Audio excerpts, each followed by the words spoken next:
Chers abonnés, merci encore de nous rejoindre pour ce tout numéro de podcast Mine.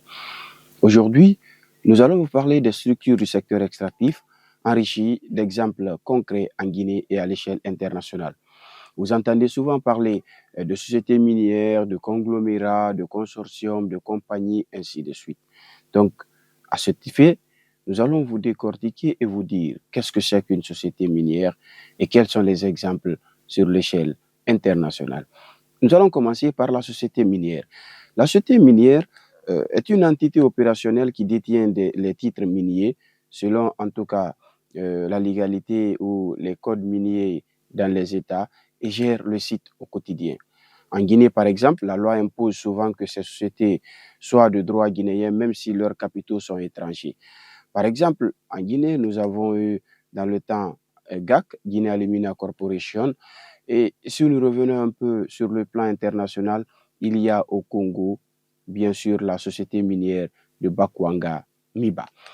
On va retomber dans la compagnie minière. Une compagnie minière, c'est une entreprise d'envergure qui possède et supervise plusieurs projets aux filiales à travers le globe. Elle apporte l'expertise technique et la stratégie financière. Bien sûr, en Guinée, on a Rio Tinto qui, en tout cas, et Alcoa qui sont des maisons mères investissant dans des projets locaux. Ailleurs, vous avez l'entreprise Vale qui est au BHP en Australie, Vale au Brésil, Anglo-Américain au Royaume-Uni et en Afrique du Sud. Et en troisième, nous allons parler de la filiale. La filiale est une entreprise contrôlée par une société mère. Dans les mines, on crée une filiale par gisement pour isoler les risques financiers et juridiques. Donc en Guinée, on a l'entreprise Anglo Gold Ashanti de Guinée, SAG, qui est la filiale locale du géant sud-africain Anglo Gold Ashanti. Et ailleurs, dans le monde, au Chili, on a Escondida, qui est une filiale opérée principalement par BHP. Et en quatre, il y a le consortium. Le consortium est un groupement d'entreprises qui s'unissent pour partager les coûts massifs d'infrastructures. On peut souvent parler d'infrastructures à travers les rails, les ports et aussi les risques. En Guinée, il y a le consortium récent qui était SMB Winning. Il y a SMB Winning Consortium, même si de l'autre côté, il y a Baou qui est revenu à la tête. Il y a qui regroupe en tout cas le Winning Shopping, le Shandong Wikao, United Mining Supply et surtout l'État guinéen.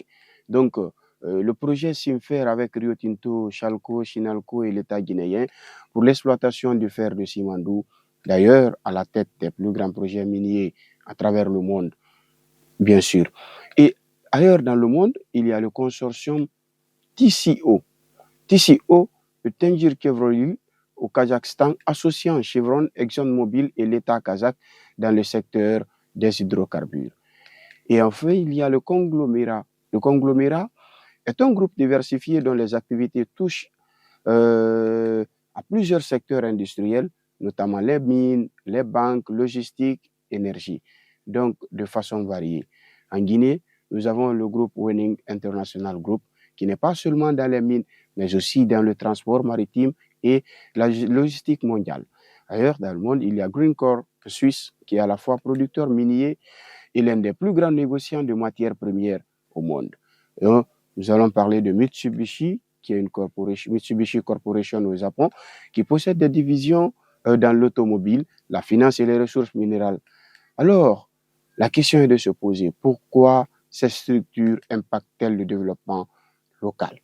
Pour répondre à cette question, on peut évoquer la nature de l'entité, détermine souvent la portée des engagements contractuels, par exemple les politiques de local content, le contenu local qui implique bien sûr le recrutement local, le recours aux petites et moyennes entreprises sur le plan national, donc qui sont directement exécutés par la société minière sur le terrain. Et en revanche, retenez que les grandes orientations de la responsabilité sociétale des entreprises, la RSE, et les accords de financement d'infrastructures lourdes se décident souvent au niveau du consortium ou de la compagnie mère, là où se trouve le pouvoir décisionnel financier. C'était tout pour ce numéro de Podcast Mine et on se retrouve très prochainement pour un autre numéro. À bientôt.